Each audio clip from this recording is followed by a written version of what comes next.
खबरदारी जी आहे तुम्ही लोकप्रतिनिधी म्हणून घेताना दिसून येतात। बेलापूरचं पाणी केलंय, आज वाशीचा करताय। वाशीला पूर्वी या प्लॉटवरती हॉवरक्राफ्ट चालायची। ही एक जेटी आहे, सिडकोच्या माध्यमातून तयार केली होती।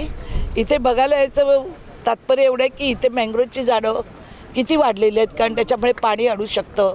या शहरामध्ये पाणी भरू शकतं का, इथे घाण किती आहे, जैविक कचरा किती आहे, आणि हे सगळं आज मी अधिकाऱ्यांनी घेऊन आज याचे अधिकारी फिशरिंगचे आहेत, पालिकेच्या इंजिनियर मॅडम आहेत, त्या सगळ्यांना बोलून आपल्या सगळ्यांच्या माध्यमातून हा दौरा केलेला आहे। कुठे कुठे मँग्रोवची छाटणी करायला पाहिजे, झाडं मुळात न काढता ती छाटणी केली तर हा रस्ता जो आहे उद्या जर हॉवरक्राफ्ट चालू करायचे असेल आणि आपल्याला हा पेस रहदारीसाठी पाहिजे असेल तर तो पॅक होऊन जाईल। कुठे कुठे ठिकाणी छोट्याशा मँग्रोवमुळे सिडकोचे 5-6 एकरचे प्लॉट आज रद्द पडलेले आहेत।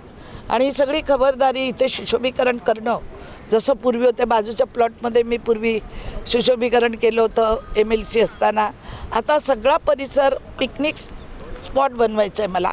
आणि इथे लोक आली पाहिजेत, इथल्या लोकांना चांगला रोजगार प्राप्त झाला पाहिजे। तसेच इथे आगरी कोळी जे मच्छी मार करतात, ही छोटी खाडी आहे, पण बोनकोड्यामधून जी केमिकल कंपनीचे जे पाईप आलेले आहेत तिथपर्यंत पुष्कळ पाऊस पडला का ते लोक केमिकल सोडतात आणि इथली मच्छी पूर्ण संपुटात येऊन मेली जाते। या लोकांचा उदरनिर्वाह या छोट्या खाडीवर आहे। मोठ्या मोठ्या समुद्रातल्या बोटी बंद झालेल्या आहेत। आणि आता मी बघितलं एक मच्छीमार बाईला भेटली, ती आता हे पाणी आटल्यावरती शिंपल्या आणि खुबे पकडायला समुद्रात जाणार आहे। तर या छोट्या छोट्या लोकांची मच्छीमारीमध्ये इथे उपजीविका चालते।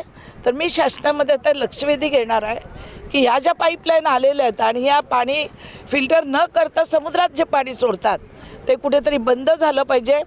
अशा कंपनींवर कारवाई झाली पाहिजे। हे मी यावेळी 30 तारखेच्या अधिवेशनामध्ये हा प्रश्न मांडणार आहे, जेणेकरून इथले मच्छीमार आहेत त्यांच्यावर उपासमारी होऊ नये आणि या परिसराचं सुशोभीकरण व्हावं। या सगळ्या गोष्टीसाठी आज मी हा पाणी दौरा केलेला आहे।